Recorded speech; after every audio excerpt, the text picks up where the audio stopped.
आजच्या कृषी क्षेत्रातील मोठ्या बातम्या, शासनाच्या घोषणा, अनुदानातले बदल, खरेदी धोरणे आणि बाजारभावांमधील हालचाल सर्व काही तुम्ही पाहणार आहात या व्हिडिओच्या माध्यमातून। सिम कार्ड मिळाले ऍक्टिव्हेट कधी होणार? कृषी विभागाचा उपक्रम, कृषी अधिकारी कर्मचाऱ्यांशी संपर्क साधणे सोपे होणार। गोंदिया जिल्ह्यातील कृषी विभागातील जवळपास 198 अधिकारी आणि कर्मचाऱ्यांना कायमस्वरूपी मोबाईल सिम कार्ड देण्यात आले आहेत। मात्र हे सिम कार्ड अद्याप ऍक्टिव्हेट न झाल्यामुळे अधिकाऱ्यांच्या जुन्याच नंबरवर शेतकऱ्यांना कॉल करावा लागत आहे। यात अनेकांच्या मोबाईलवर नेहमीप्रमाणे नॉट रिचेबल आवाज ऐकू येत आहे।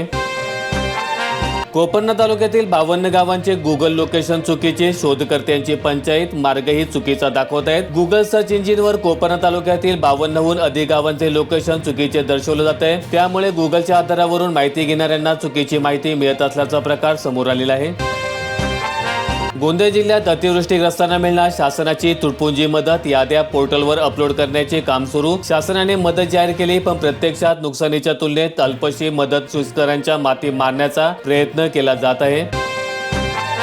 छत्तीसगडमध्ये धानाला 3100 रुपयांचा भाव, चिचोली येथील सीमा तपासणी नाक्यावरून ट्रक करतायत परत। लगतच्या छत्तीसगड राज्यामध्ये तेथील शासनाने धानाला प्रति क्विंटल 3100 रुपयांचा हमीभाव जाहीर केलाय। मात्र याचा फायदा हा इतर राज्यातील व्यापाऱ्यांनी घेऊ नये, यासाठी इतर राज्यातील धान छत्तीसगडमध्ये न विक्रीसाठी येऊ नये, यासाठी तेथील सरकारने आदेश काढलाय। इतर राज्यातून धान येथे विक्रीसाठी येताना आढळल्यास ते ट्रक जप्त करण्याचे आदेश देण्यात आलेले आहेत।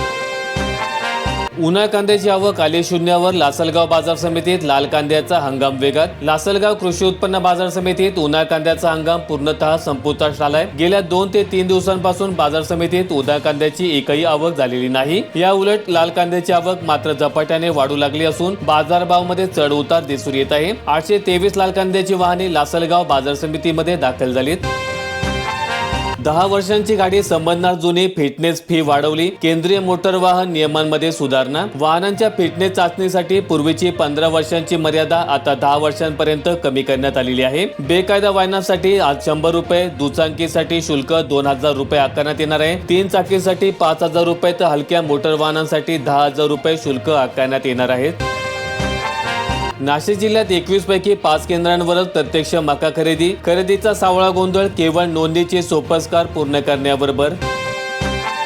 लाडक्या बहिणींची मकर संक्रांत गोड, खात्यात जमा होणार 4500 रुपये। राज्य सरकारची घोषणा 31 डिसेंबर पर्यंतची मुदत। आता मकर संक्रांतीपूर्वी मुख्यमंत्री माझी लाडकी बहीण योजनेतील लाडक्या बहिणींना एकूण 3 हप्ते म्हणजे 4500 रुपये मिळणार आहेत। 3 महिन्यांपैकी त्यातील नोव्हेंबर महिन्याचा लाभ पुढील आठवड्यामध्ये जमा होईल। मकर संक्रांतीपूर्वी डिसेंबर आणि जानेवारीचे 2 हप्ते म्हणजे 3000 रुपये देण्याचे नियोजन सुरू करण्यात आले आहे।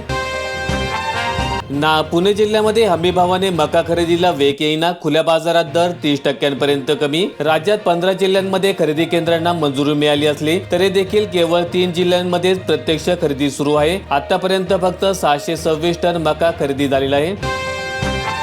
22 रुपयांमध्ये 198 किलो कांदा, शेतकऱ्यांच्या दुर्दशेवर पटोलेंनी प्रकाश टाकलाय। काँग्रेसचे माजी प्रदेशाध्यक्ष नाना पटोले यांनी फेसबुक पोस्टद्वारे राज्यातील कांदा उत्पादक शेतकऱ्यांकडे दुर्लक्ष आणि भयावह आर्थिक संकटाचा प्रकाश टाकलाय। अहिल्यानगर जिल्ह्यातील एका शेतकऱ्याला 198 किलो कांदा विकल्यानंतर केवळ 22 रुपये मिळाले, हे सरकारच्या शेतकरी विरोधी धोरणांचे जिवंत उदाहरण आहे, असं पाटील पटोले यावेळी म्हणाले।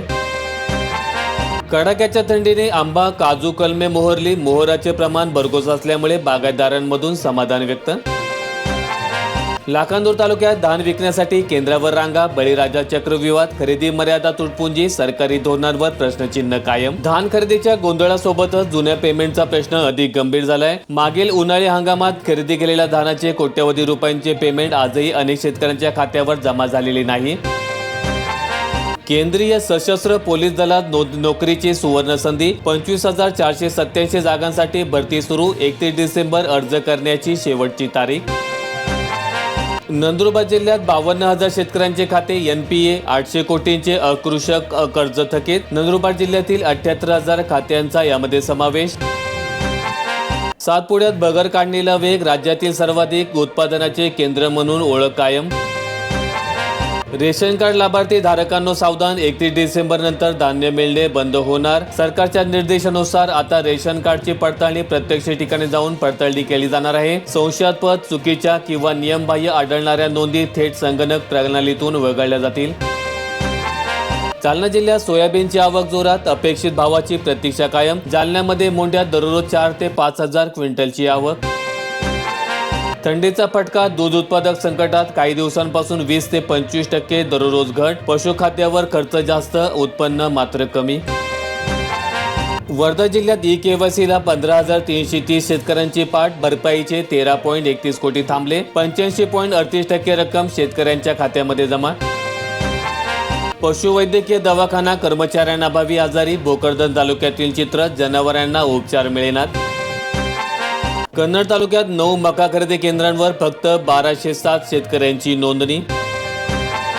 जळगाव जिल्ह्यातील पिंपळगाव क्षेत्रात अनुदान घोटाळा, पाचोऱ्याची पुनरावृत्ती. 47 शेतकऱ्यांना जादा रक्कम परत करण्याची नोटीस. शासनाने अतिवृष्टीग्रस्त शेतकऱ्यांना तातडीने आणि पारदर्शक मदत मिळावी यासाठी ई-पंचनामा पोर्टल सुरू केलंय. मात्र या ऑनलाईन प्रक्रियेमध्ये झालेल्या त्रुटींमुळे तब्बल 5 लाख रुपयांची उलटफेर झाल्याचं दिसून आलेलं आहे. चीनचा बेदाणा अफगाणिस्तानच्या नावावर भारतात. सांगलीमध्ये शेकडो टन साठवणुकीचा धक्कादायक आरोप. अफगाणिस्तान मार्गे आयात केलेला चीनचा बेदाणा शीतगृहात प्रक्रिया करून भारतीय म्हणून विक्रीचा आरोप. नार पार गिरणा नदीजोड प्रकल्पाला चालना, शेतकरी आनंदलाय. जळगाव जिल्ह्यातील 17,000 हेक्टर क्षेत्राला फायदा होणार. जलसंपदाची 4,116 कोटींची निविदा. घरकुलांना पहिला हप्ता 70,000चा द्या. 15,000मध्ये पहिल्या टप्प्यातील काम करण्यास अडचणी येणार.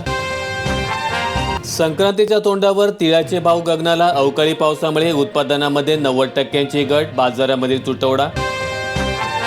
गोंदिया जिल्ह्यात पुन्हा वाढली हुडहुडी. पारा 9 अंशावर. विदर्भात गोंदियाच काही दिवसांपासून सर्वात थंड जिल्हा.